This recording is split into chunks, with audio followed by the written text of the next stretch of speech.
Hello there! Once again, it's Anton from Anton Obey, and I am so thrilled. I actually was able to pick up the new DC Multiverse Azreal, and I didn't have to buy it online. I actually walked into a store and it was there. It was at Walmart, and my Walmart is absolutely worthless. Never has anything, and they had this. In fact, they had two. As most Todd McFortnite figures come, he always gives us a card, which I absolutely love. Thank you, Todd McFarlane. And then he always gives us a stand. You know, these are just such small things that I think action figure companies just take for granted. Give us a fucking stand. What the hell is wrong with you? Why would you sell these separate? Just give it to us with the figure. It helps. For everything, it helps. This cannot add that much to the cost. Just give us a stand. I'm talking to you, Marvel Legends. Anyway, his accessories are this giant, badass flaming sword. The flames come off. The paint is excellent. You knew it would be. McFarlane stuff is always really great. And of course, because he's doing all of the Fortnite figures, this does kind of have a Fortnite feel to the figure character. Just a little bit. He would make an excellent Fortnite skin.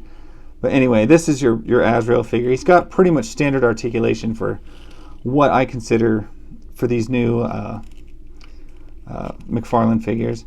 He's got butterfly shoulders, which is somewhat inhibited by his top covering here. Ball joint at the shoulder, upper bicep swivel. I think in this case it is a single jointed elbow, which is a little bit weird. And that whole ratchet on this one is odd as well, but I like it. It works.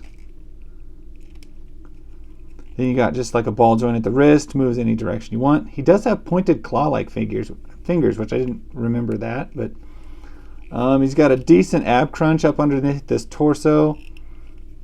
Waist rotation, ball joint at the shoulder, or the hips, with that like interior rotation in there. Double jointed knees. The knee is a slightly different color than the rest of it, but I don't care. I think it looks fine. He's got like Robin Hood shoes on, which is, I guess, what he was wearing in the comic. And he's got like a straight up ball joint in there, Japanese style, and then he's got just like toe hinge, which we don't really need, but it's there.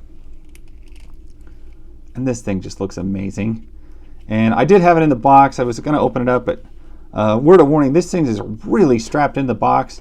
They've got like plastic bands around their waist, wrists, the sword. And when I tried to film opening it, it just wasn't happening. And I was just like, screw it. We'll just take it open. Nobody wants to listen to that crinkling sound anyway.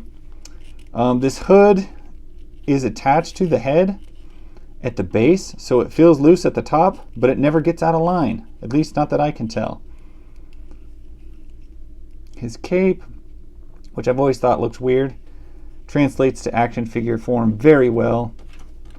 I'm super impressed with it. I've always loved this character design. Never been like wild about the series, never really read it. I kind of knew what was going on. Azrael became Batman when Bruce got his back broken by Bane.